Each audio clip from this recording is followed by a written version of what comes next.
Hola, ¿qué tal? Un saludo a todos. Mi nombre es Claudio González, más conocido en las redes como Kiberdrum. Me pueden encontrar en las diferentes redes con este seudónimo.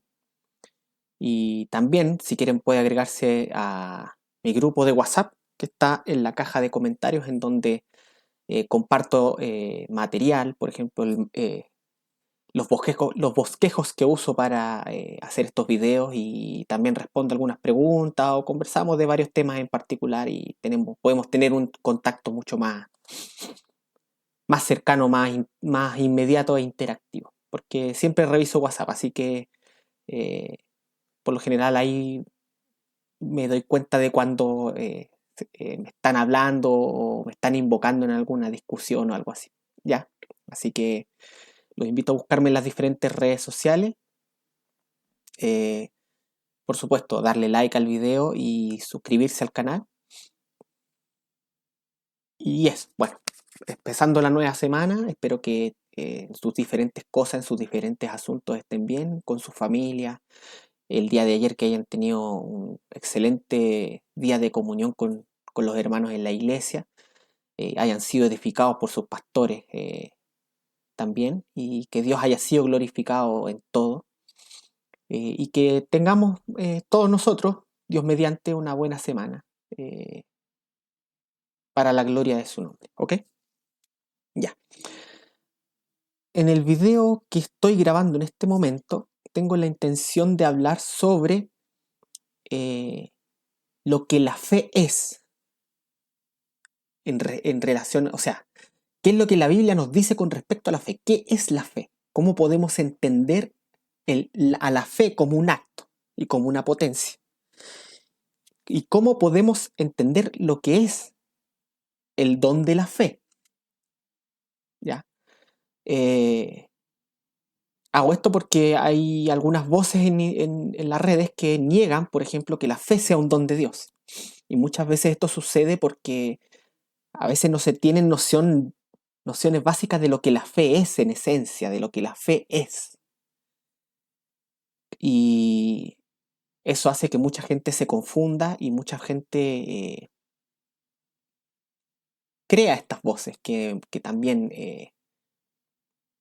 no tienen un entendimiento muy claro de lo que se está hablando. ¿Ok? Entonces, para eso yo quiero partir de lo más básico, que es la fe. Definirla de acuerdo a lo que enseña la Biblia. Este video no pretendo que sea un video muy largo. Espero que sea breve, pero definir de acuerdo a lo que la Biblia enseña con respecto a lo que la fe es. Eh, Vamos a desmenuzar un poco el concepto y la idea, a hablar de algunos temas en particular y después terminaremos definiendo la fe como un don de Dios. En qué sentido podemos entender la fe como un don de Dios para que entendamos qué es lo que la Biblia enseña cuando nos dice que la fe es un don de Dios? Porque lo dice, ¿ya? Mucha gente dice, no, Efesios 2.8 no enseña que la fe sea un don de Dios. Pero es que Efesios 2.8 no es el único pasaje que enseña eso. Filipenses 1.29 lo enseña claramente. El discurso del Señor en Juan 6 también enseña que la fe es un don de Dios. Entonces, no dependemos de esos pasajes de Efesios 2.8 solamente para hablar sobre la fe como un don de Dios. Entre otras cosas. Por ejemplo, el hecho de que la fe como una obra virtuosa, como un acto virtuoso que hace el hombre, es algo que el hombre hace que les es ordenado hacer. No puede emanar de un árbol malo. Un árbol malo no puede hacer buenas obras, no puede dar buen fruto. Pero un árbol bueno sí puede dar buen fruto. Y la Biblia se enseña que solo aquellos que son regenerados por el Espíritu Santo dan buen fruto. Porque ya no son un árbol malo propiamente tal. Entonces, eh, para evitar estas confusiones, vamos a definir bien qué es lo que es la fe como concepto. Y para eso yo escribí un bosquejo que se los voy a presentar en este momento. Denme un segundito. Vamos a cambiar de... ya, ok. Este bosquejo, por si acaso, yo lo compartí en mi grupo. Así que la gente del grupo de WhatsApp tiene el privilegio de spoilearse más o menos de lo que yo voy a hablar en estos videos, ¿ok?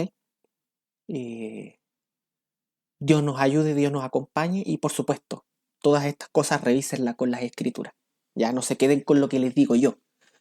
Compruébenlo con las escrituras y que sea la escritura la que los convenza, ¿ya? ¿Ok? Yo voy a hacer lo posible para persuadirlos, pero finalmente la autoridad final es la palabra de Dios. Así que los insto a ir hacia ella, ¿ya? Comencemos, dice, la fe, ¿qué es y en qué forma se manifiesta como don de Dios? ¿Ya? Para este motivo voy a traer tres pasajes a analizar. Voy a ir recurriendo a estos pasajes cada vez que esté hablando de un punto, voy a volver. Y por esta razón yo, por ejemplo, usé la forma de distinguir en colores los aspectos que me interesa resaltar con respecto a la fe. ¿Ya? Ok. Los tres pasajes a analizar son los siguientes. Juan 11, del 25 al 26, que dice, Jesús les dijo, yo soy la resurrección y la vida. El que cree en mí, aunque esté muerto, vivirá. Y todo aquel que vive y cree en mí, no morirá eternamente. ¿Crees esto? El segundo pasaje es el siguiente. Segunda de Tesalonicenses 2:11. Dice, por esto Dios les envía un poder engañoso para que crean la mentira. ¿Ok? Y el pasaje número 3 es un clásico, que es Santiago 2:19. Dice, tú crees que Dios es uno, bien haces. También los demonios creen y tiemblan. Puse acá la palabra en griego que es traducida de diferentes formas como creer en los diferentes pasajes para notar lo siguiente. Todas están relacionadas con pisteo. No sé cómo se pronuncia el griego, así que perdónenme si mi pronunciación no es buena. Es decir, todas estas palabras son derivados de la palabra griega de la cual proviene la palabra fe o creer. Más propiamente creer, porque la palabra fe viene del latín fides, y en estricto rigor el griego, para el griego la fe es algo que se hace, es creer, es un acto, ¿ok? Pero en todos estos pasajes la palabra creer se deriva de la misma palabra, ¿ok? Vamos al punto número 2, dice, los tres pasajes usan derivados de pisteuo y, por lo tanto, independiente de algunos factores diferenciativos, se habla de lo mismo. En resumen, el creer en algo. Todos los seres racionales tienen la potencia de creer y creen en diferentes cosas, verdaderas y falsas, ¿ya? Por lo tanto, en estos tres pasajes que vemos acá,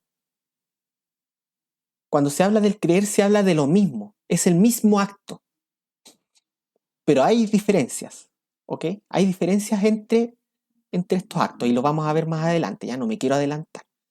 Ya, el punto número 3 es lo que escribo acá como una definición formal. ¿Qué es la fe formalmente? ¿Cómo podemos entender la fe formalmente?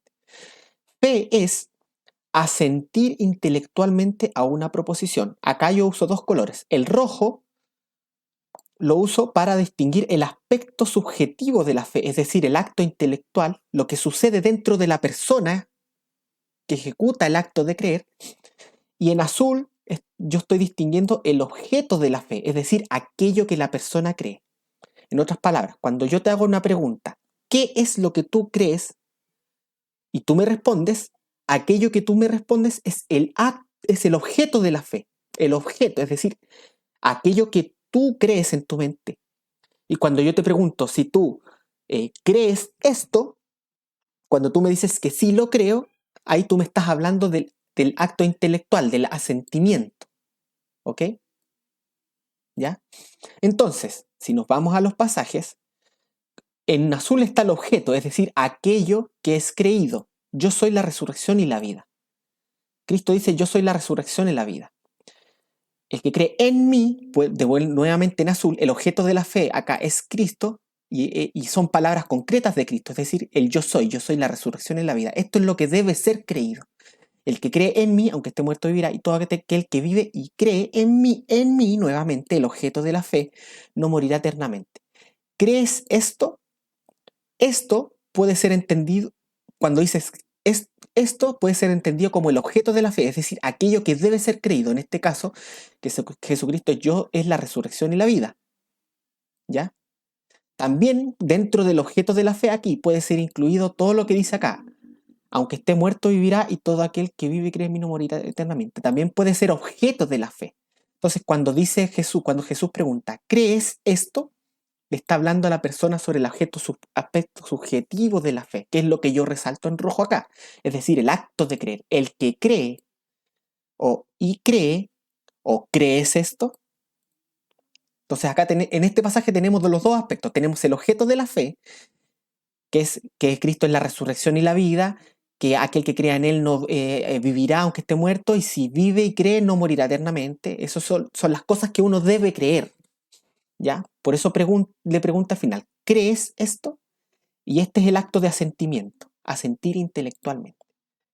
En el pasaje número 2 también tenemos lo mismo. Tenemos el acto intelectual, es decir, para que crean, el acto de creer, y tenemos el objeto de la fe, la mentira. ¿Ya? En otras palabras, la fe acá, el acto de creer, asiente a la mentira. ¿Ya? O en términos concretos, cree que la mentira es verdad. Más adelante lo vamos a ver eso. De hecho, lo vimos acá, porque dice, todos los seres racionales tienen la potencia de creer y creen en diferentes cosas, verdaderas o falsas. En otras palabras, uno puede creer mentiras. Ahora, ¿en qué forma uno cree una mentira? Más adelante lo voy a hablar. Y en el pasaje número 3, tú crees, acá está el acto de creer, que Dios es uno. Esta es la proposición creída, que Dios es uno. Bien haces. También los demonios creen, acá tenemos nuevamente el acto de creer, pero ahora ejecutado por un demonio. En otras palabras, este de acá, independiente de cómo tú entiendas el pasaje, yo cuando yo este pasaje lo interpreto como un pasaje, una reducción al absurdo por parte de Santiago de la fe que dicen tener aquellos que profesan creer, pero no tienen obra. Pero yo creo que Dios es uno y un demonio también puede creer que Dios es uno. De hecho, un demonio cree que Dios es uno. El acto intelectual es el mismo y el objeto es el mismo. La diferencia es que yo lo creo como hombre y un demonio lo cree como un demonio, ¿me entiendes? Entonces el acto intelectual entre el demonio y yo es el mismo. E incluso el objeto de la fe es el mismo. Dios es uno. Acá la única diferencia vendría a ser el sujeto que cree. En el caso uno serían los demonios y en el otro caso sería un ser humano, por ejemplo. ¿Ya? Pero nuevamente tenemos el acto de creer, el acto subjetivo, y tenemos el objeto de la fe. Tenemos el asentir intelectualmente y tenemos el objeto de la fe, la proposición que debe ser creída. ¿Ok? Sigamos pasando. ¿Qué es lo que dijimos acá? La definición formal de la fe es asentir intelectualmente a una proposición. Ahora vamos a entender más en detalle esta definición formal. ¿Ya? Denme un segundito. Sigamos. Ok. Ya, el punto número 4. Ya, dos aspectos de la fe. Podemos entender la fe, el fenómeno de la fe, de acuerdo a dos aspectos. El primero es el aspecto objetivo, que es lo que yo destaco en azul en el documento. ¿Ya? El aspecto objetivo, es decir, esto es aquello que se cree, el objeto de la fe. ¿Ok? Cuando yo te pregunto, ¿qué es lo que tú crees? Y tú me respondes, aquello que tú me respondes es el objeto de tu fe. Es lo que tú estás creyendo en tu mente, en tu espíritu, en tu alma. ¿Ok? Entonces, ese es objetivo porque está fuera de ti. ¿Ya? Tú con tu mente lo abrazas, pero está algo que está fuera de ti, es algo objetivo. ¿Ya? Es un objeto. El punto 1a dice, el objeto de la fe es una proposición, es decir, el significado de una oración declarativa. Por ejemplo, si yo digo que el cielo es azul, eso es una proposición. Tiene un sujeto y tiene un predicado. El sujeto vendría a ser el cielo y el predicado es azul. Esta proposición o esta oración puede ser calificada como verdadera o falsa, ¿ok? Objetivamente hablando. ¿Ya? Todavía no paso al aspecto subjetivo de la fe, pero objetivamente hablando, esa proposición puede ser calificada como verdadera o falsa. ¿Ok? Y ese es el objeto de la fe. Eso es lo que la fe asiente, porque en el acto subjetivo de la fe vamos a ver que tiene que ver con el hecho de considerar algo como verdadero, ¿ok? Por lo tanto, el valor de verdad de la proposición es importante. Punto B. 1b. Sobre el aspecto objetivo de la fe, nos dice que el valor de veracidad de una proposición puede ser verdadero o falso, y aún así puede ser objeto del acto psicológico del creer. ¿Dónde vemos esto? Vamos para arriba. En 2 de Tesalonicenses 2:11 nos dice: por esto Dios les envía un poder engañoso para que crean la mentira. ¿Ya? Acá la fe tiene por objeto algo que es falso, una mentira. Por lo tanto, una proposición puede ser objetivamente falsa, pero aún así una persona puede juzgarla como verdadera y creerla. ¿Se entiende? La Biblia es clara en este punto. Las personas pueden creer mentiras. ¿Ya? El acto intelectual aquí es el mismo que cuando uno cree una verdad, o incluso cuando uno cree salvíficamente. Este acto no cambia. Lo que cambia es el valor de veracidad del objeto. ¿Ok? Entonces, vuelvo a repetir, el valor de veracidad de una proposición puede ser verdadero o falso, y aún así sí puede ser objeto del acto psicológico del creer. Ya, ahora vamos al aspecto subjetivo. ¿Ya? La fe, entonces tenemos dos aspectos, el objetivo y el subjetivo. El objetivo tiene que ver con aquello que es creído, y el aspecto subjetivo tiene que ver con el acto psicológico de creer.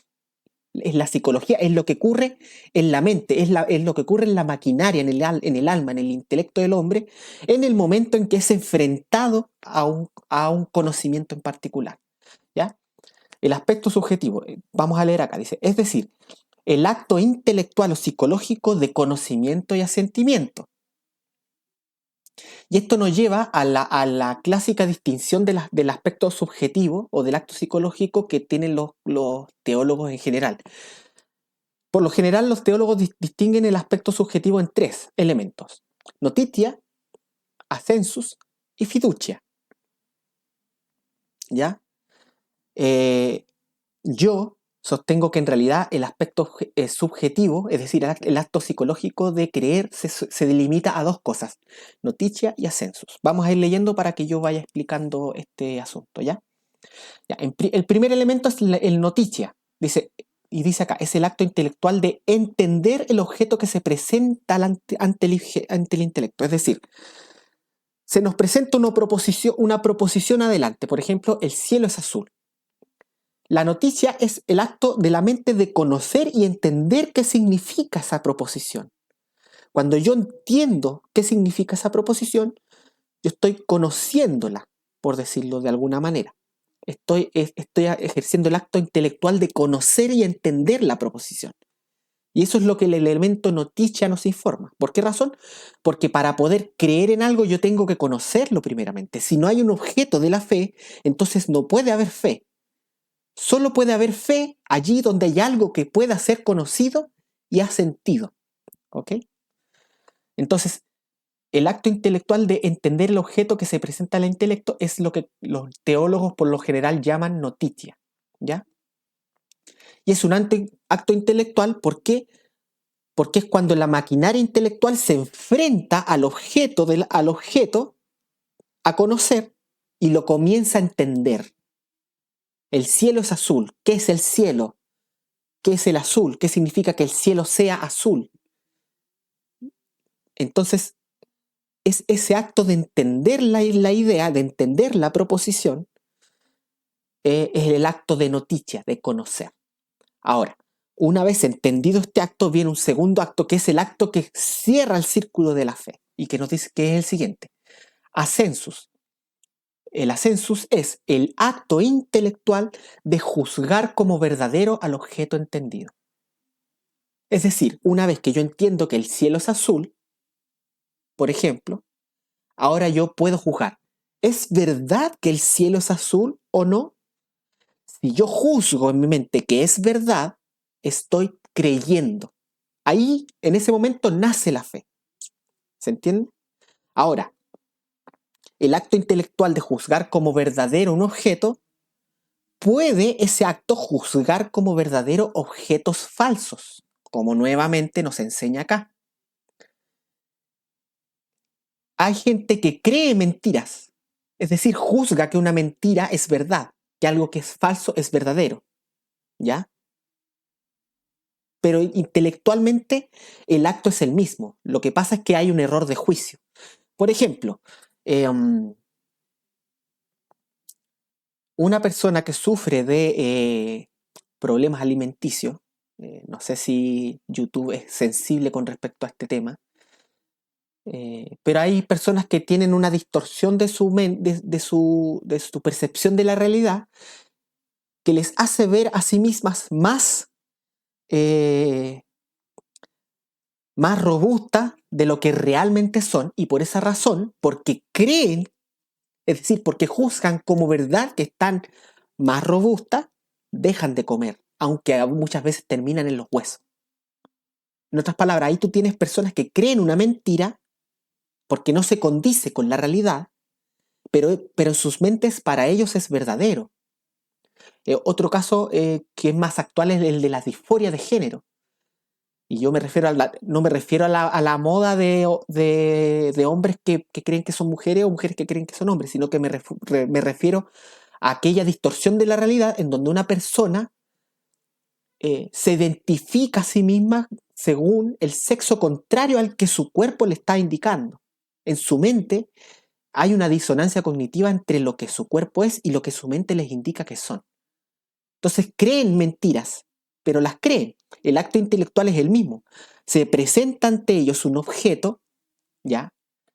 Y una vez que lo conocen lo terminan juzgando como verdadero, pero en el momento de juzgarlo como verdadero emiten un juicio errado, pero lo creen como verdad. Entonces, noticia y ascensus serían los elementos que sí componen el acto intelectual o psicológico de la fe, ¿ya? Y estos dos aspectos están presentes en todos los seres racionales. Incluso un demonio puede creer una verdad, porque acá Santiago dice que los demonios creen que Dios es uno, y eso es verdad.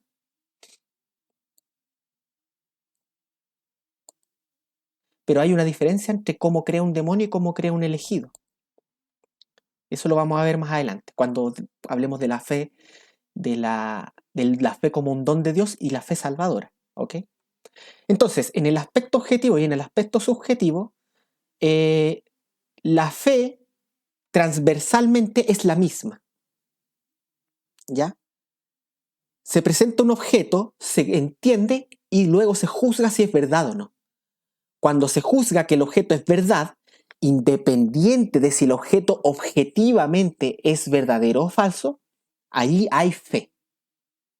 Por ejemplo, yo creo que 1 más 1 es 2. Cuando yo digo yo creo que 1 más 1 es 2, es porque yo entiendo la fórmula y juzgo que es verdad en relación al resultado. Pero hay gente que cree que 1 más 1 es 3, por ejemplo.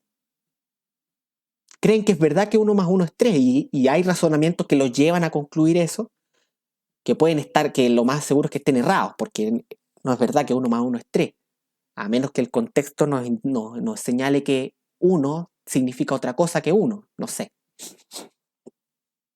Pero, pero el acto es el mismo. Se nos presenta ante el intelecto un objeto que nosotros llegamos a conocer y luego juzgamos si es verdadero o no. Si decimos que no es verdad, no hay fe. Pero si decimos que es verdadero, entonces hay fe, hay un creer, creemos en eso. ¿Ok? Y eso es transversal, es decir, todos, regenerados, no regenerados, ángeles y demonios, eh, ejercen este acto. Es una potencia que todos los seres racionales tienen. ¿Ya? Y el tercer elemento, y fiducia, pregunto por qué, lo pongo en forma de pregunta, ¿por qué razón? Porque yo no incluyo este elemento dentro del aspecto subjetivo de la fe, sino que yo lo incluyo dentro del aspecto objetivo de la fe. Es parte de aquellas cosas que que se creen como verdaderas o falsas. Dice, incluyo este elemento en el objeto del creer, no en el acto intelectual o psicológico del creer. es la inclusión del yo en la proposición creída. Es de creer que Cristo murió por su pueblo a creer que Cristo murió por mí. Cuando yo cuando yo paso de creer a que Cristo murió por su pueblo a creer que Cristo murió por mí, ahí emana el elemento fiducia. Pero el elemento fiducia no forma parte del aspecto psicológico, sino que forma parte del aspecto objetivo, forma parte de aquellas cosas que yo juzgo como verdaderas. Cuando yo digo que creo que Cristo murió por mí, yo estoy juzgando como verdadera la proposición que dice que Cristo murió por mí. Por lo tanto, ahí es cuando hay fiducia. Y fiducia en realidad pertenece al aspecto objetivo de la fe, no al aspecto subjetivo de la fe. El aspecto subjetivo de la fe, desde mi perspectiva, por supuesto, pueden estar de acuerdo o no, consiste solamente en noticia y ascensus.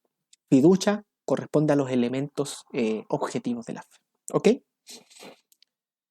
Teniendo todo, mira, si se fijan acá yo también separé por colores, para que se entienda más o menos y se relacione con los pasajes arriba. ¿Ok?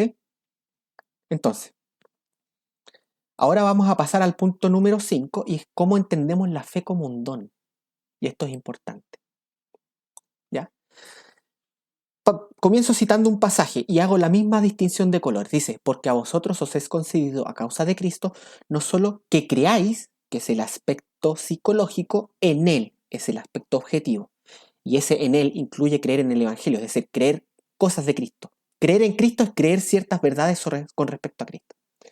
¿Ya? Sino también que padezcáis por Él. ¿Ya?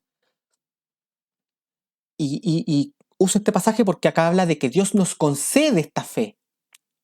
Y lo dice explícitamente. ¿Okay? Aquellos que dicen que la fe no es un don de Dios no tienen cómo arrancar de este pasaje. Pueden hacer malabares, pero este pasaje es demasiado claro y explícito. A vosotros os es concedido, ¿por quién? Por Dios, a causa de Cristo, y esto relaciona el don de la fe con la obra de Cristo. Esto implícitamente también nos habla de la expiación limitada en cierto sentido. No solo que creáis en Él, lo que es concedido es creer en Cristo. La palabra conceder acá es ekariste, que viene de charis, viene de don. Es un don de la gracia. ¿Ya? Y sufrir por Cristo también es un don de Dios. Si tú sufres por Cristo, deberías gozarte, porque has tenido por digno de sufrir por el Salvador, de compartir sus sufrimientos. Y eso es un don de Dios. Por eso los apóstoles, cuando salieron del Sanedrín, luego de haber sufrido por Cristo, salieron contentos por haber sido tenidos por dignos de sufrir por su Señor. Y eso es un don de Dios. Ojo, si tú sufres por Cristo, alégrate. Dios te está bendiciendo. Ya, ahora vamos a definir formalmente qué es lo que la fe es como un don de Dios. Dice, escribí acá lo siguiente, dice, podemos definir la fe como un don de Dios como aquella obra del Espíritu Santo en el elegido regenerado que causa que el elegido asienta virtuosa, importante palabra, e intelectualmente al objeto correcto que forma el fundamento de su salvación, es decir, el Evangelio de Jesucristo. En resumen, es aquel don de Dios por el cual el Espíritu Santo causa que un regenerado crea en el Evangelio. ¿Ok? Eso es en resumen el don de Dios, con el don de la fe. Nunca debemos separar el don de la fe del objeto de la fe. Cuando nosotros decimos que la fe es un don de Dios y decimos que alguien no tiene fe, lo que no queremos decir, o la Biblia no quiere decir, que esa persona no puede, o sea, no cree cosas, no puede creer, no tiene la potencia de creer. Lo que nosotros queremos decir es que esa persona no cree en Jesucristo, no cree en el Evangelio. Por ejemplo, nosotros podemos decir que los mormones o los testigos de Jehová son incrédulos. Pero ellos dicen, pero si ellos también creen en Jesucristo, pero no creen en el Jesucristo que enseña la Biblia.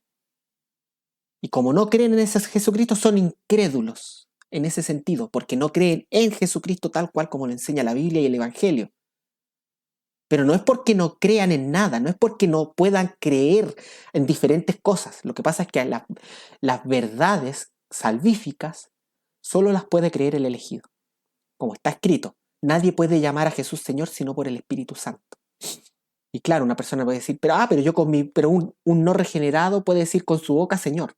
Pero cuando el pasaje habla que nadie puede llamar a Jesucristo Señor sino por el Espíritu Santo, se refiere a que hay una obra que hace que cuando una persona le dice a Jesucristo Señor, esa confesión de fe es una confesión de fe virtuosa y correcta, de acuerdo a lo que Dios, a lo que le agrada a Dios y a lo que la Biblia define, y no una confesión falsa como los que le dicen, Señor, Señor, en tu nombre echamos demonios, y les van a decir, no, apártense de mí. Lo mismo pasa con la fe, ¿ya? Todo el mundo puede creer, pero solo los regenerados pueden creer en Jesucristo, ¿ok? Desmenucemos un poco este asunto. Dice, es aquella obra del Espíritu Santo. O sea, la fe es un don de Dios, es un don de la gracia de Dios. ¿Ok? En el elegido regenerado, es decir, no es algo que Dios hace en todo el mundo. No es una obra que el Espíritu Santo obra en todas las personas, sino solamente en los elegidos regenerados. ¿Y por qué son regenerados? Tienen que ser regenerados por lo que viene ahora, dice. Que causa que el elegido asienta virtuosa e intelectualmente al objeto correcto. Vamos por partes. Dice que causa que el elegido asienta, es decir, el acto psicológico de juzgar como verdad, pero este es un acto psicológico virtuoso. ¿Ya? Si yo te pregunto, ¿creer en Jesucristo es una buena o una mala acción? No voy a usar la palabra obra porque hay gente que dice que la fe no es una obra. Yo afirmo que la fe, el acto de creer es una obra. ¿Ya? Pero creer en Cristo, ¿es algo justo o injusto? ¿Es algo bueno o es malo? Es algo bueno, es algo virtuoso. Porque es algo hecho en conformidad con lo que la ley demanda. Cuando Jesucristo partió predicando, partió ordenando a todo el mundo que se arrepiente y crea. Es un mandamiento de Dios. Y tú cuando obedeces a Dios, tú estás haciendo una buena obra. Tú estás haciendo un acto justo. Pero la Biblia es clara en enseñar que solamente un árbol bueno puede dar buen fruto. Un árbol malo no puede dar buen fruto. Por lo tanto, para que un hombre muerto en delitos y pecados pueda dar el buen fruto de creer en Jesucristo, tiene que ser regenerado. Y el Espíritu Santo solo regenera a los elegidos. En otras palabras, una persona no regenerada no va a creer virtuosamente en el Evangelio. De hecho, no va a creer en el Evangelio. Solamente un elegido puede creer en el Evangelio virtuosamente. ¿Ya? Y de esto es claro en varios pasajes. Como el que dije recién. Nadie puede llamar a Jesucristo Señor sino por el Espíritu Santo. Otro pasaje nos enseña lo siguiente en 1 Corintios 2:14. Porque el hombre natural no puede entender las cosas de Dios y no las puede percibir porque se han de discernir espiritualmente. Y el Evangelio de Jesucristo es una de esas cosas de Dios que se tienen que discernir espiritualmente, si no, no se pueden creer. El mismo libro en 1 Corintios nos enseña que está en el primer capítulo, o en el segundo, no, en el capítulo 2 nos enseña, antes de este pasaje, que el Espíritu Santo hizo una obra en los corintios que Pablo asume que son salvos, que no hizo en el resto, que no hizo en los reyes de este mundo, que es revelarles a Jesucristo. Cuando Jesucristo pregunta a sus discípulos, ¿y ustedes quién dicen que soy yo? Y Pedro le dice, nosotros creemos que eres el Cristo, el Hijo del Dios viviente. Y Jesucristo le dice, bienaventurado Simón, hijo de Jonás, porque esto no te lo ha revelado carne ni sangre, sino mi Padre que está en los cielos. ¿Ya? Lo que está diciendo es que Cristo predicó que Él era el Hijo de Dios a todo el mundo, lo dijo claramente. Y la gente escuchó que Él era el Hijo de Dios, pero solamente a Pedro y a aquellos que fueron elegidos por el Padre para ser llevados a Jesucristo, se les reveló interiormente que esto era una verdad. Y se les concedió el juzgar como verdadero eso y creer en eso como verdad. Por lo tanto, solamente un elegido puede creer. Entonces, es aquella obra del Espíritu Santo en el elegido regenerado que causa que el elegido asienta virtuosa, volvemos a lo mismo, e intelectualmente, y acá viene el acto intelectual, que es lo que definimos arriba, al objeto correcto que forma el fundamento de su salvación, es decir, el Evangelio de Jesucristo. Tenemos dos cosas acá, dos diferencias acá. ¿Qué es lo que diferencia la fe salvadora de cualquier otro acto de creer? No en el aspecto, no en el aspecto psicológico. El elegido cree intelectualmente en el Evangelio de Jesucristo. Tiene noticia y ascensus, al igual que un demonio cuando cree que Dios es uno, por ejemplo. Es lo mismo, el acto intelectual es el mismo. Pero hay dos diferencias claras en esta definición. La primera es que es un asentimiento virtuoso, ¿ya? Porque un demonio cree que Dios es uno, pero un demonio porque está muerto en su maldad, no lo cree de manera virtuosa. Y por lo tanto, creer que Dios es uno para él es pecado. No lo cree de manera virtuosa, lo cree de manera viciosa, ¿ya? Y la otra diferencia es el objeto que se cree, y en este caso el Evangelio de Jesucristo. Entonces la fe salvadora se distingue de cualquier otro acto de la fe, de creer, en que primero es un acto virtuoso que emana del hecho de haber sido regenerado por el Espíritu Santo, y segundo, que es un acto virtuoso que asiente a un objeto correcto, al objeto salvador, que es el Evangelio de Jesucristo. Y acá voy a lo siguiente. Lo que salva no es la fe. No es que tu fe como acto te salve, sino que tu fe te conecta con aquel que salva, que es Jesucristo. Y por eso yo escribo lo siguiente. Dice, debe notarse lo siguiente. Lo que salva no es la fe, sino el objeto de la fe. Es decir, el Evangelio. Uno puede tener una fe débil y aún así será salvadora si está depositada en el objeto correcto. La fe es causa instrumental, no fundamental de la salvación. ¿Ok? Cuando decimos que la fe es una causa instrumental, lo que decimos es que la fe es el medio por el cual el alma del hombre toma el objeto correcto y lo hace suyo y lo juzga como verdadero. ¿Ya? Pero no es que la fe misma tenga poder para salvar. Lo que nos salva es el objeto de la fe, que es Jesucristo. Por lo tanto, uno puede incluso tener una fe muy débil, más pequeña que un grano de mostaza, y aún así ser salvo si esa fe pequeñita está puesta en el objeto correcto, que es Jesucristo. En otras palabras, como dijo algún teólogo por ahí, no recuerdo quién fue, dijo que decía lo siguiente: la seguridad de mi salvación no radica en qué tan fuerte yo sostengo la mano de Jesucristo, sino que radica en qué tan fuerte Él sostiene mi mano. ¿Ok? Entonces, la fe como género es transversal. Ahora voy a resumir esto. Todos los seres racionales consideran verdaderas ciertas cosas, es decir, tienen fe en ciertas cosas. ¿Ok? Ahora, el acto intelectual de creer puede juzgar como verdadero objetos que objetivamente son falsos. Por ejemplo, cuando hay gente que cree mentiras, la juzga como verdad. En su mente son verdad, pero son mentiras objetivamente hablando. ¿Ya? Y ese acto intelectual es transversal. Todos los seres racionales ejecutan este acto intelectual. ¿Ya?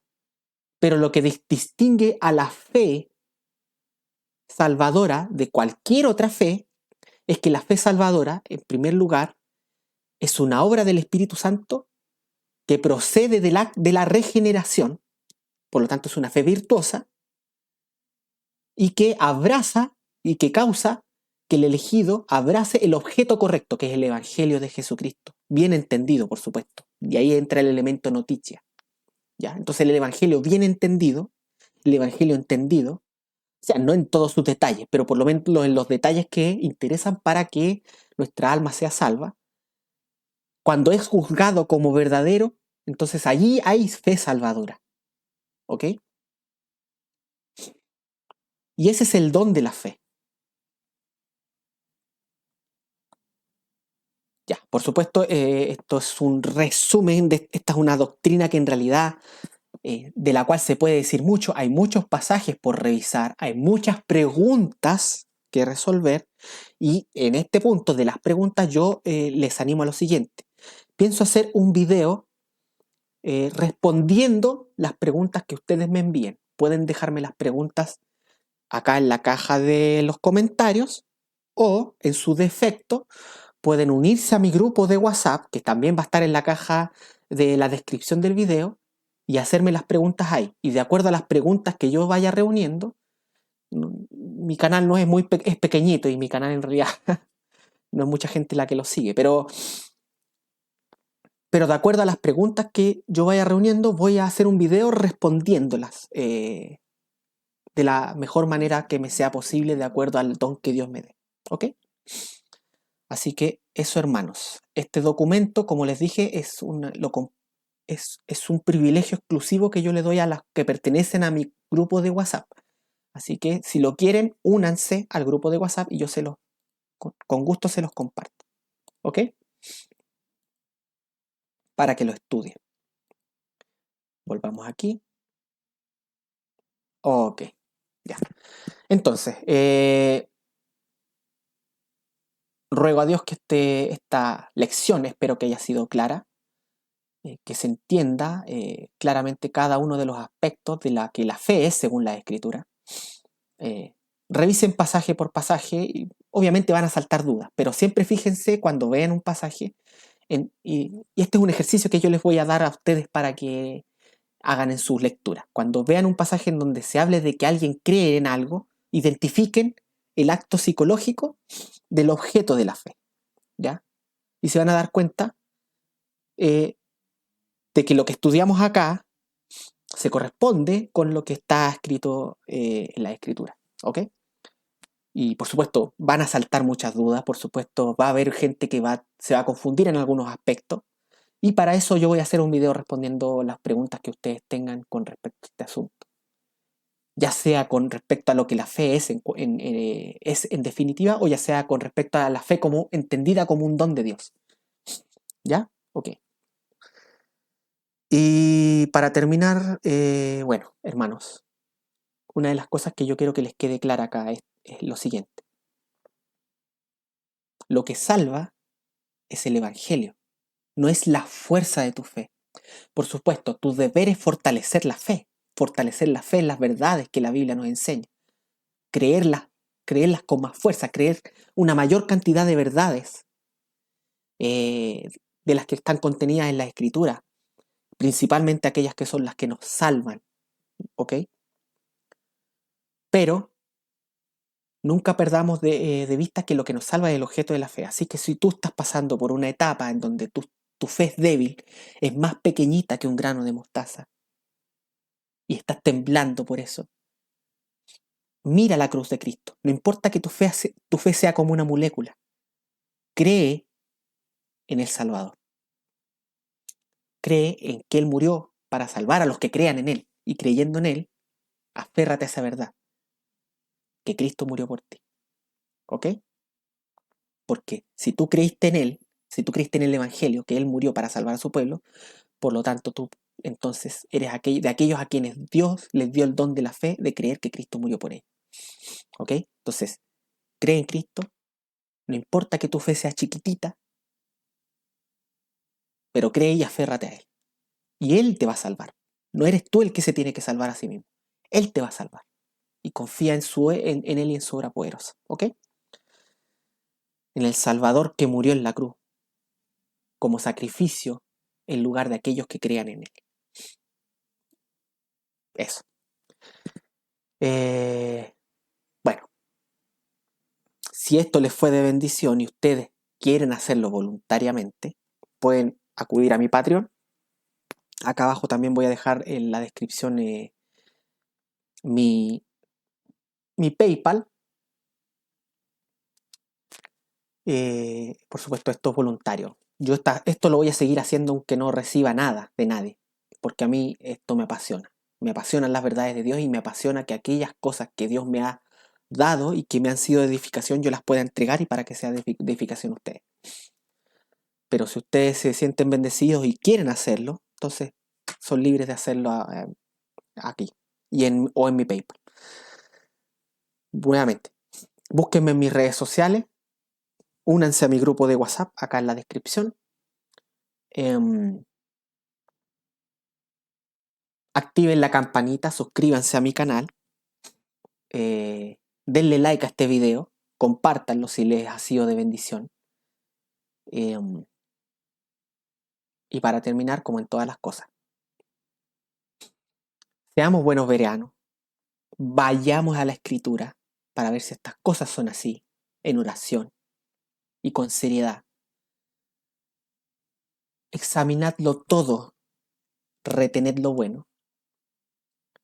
Solideo Gloria.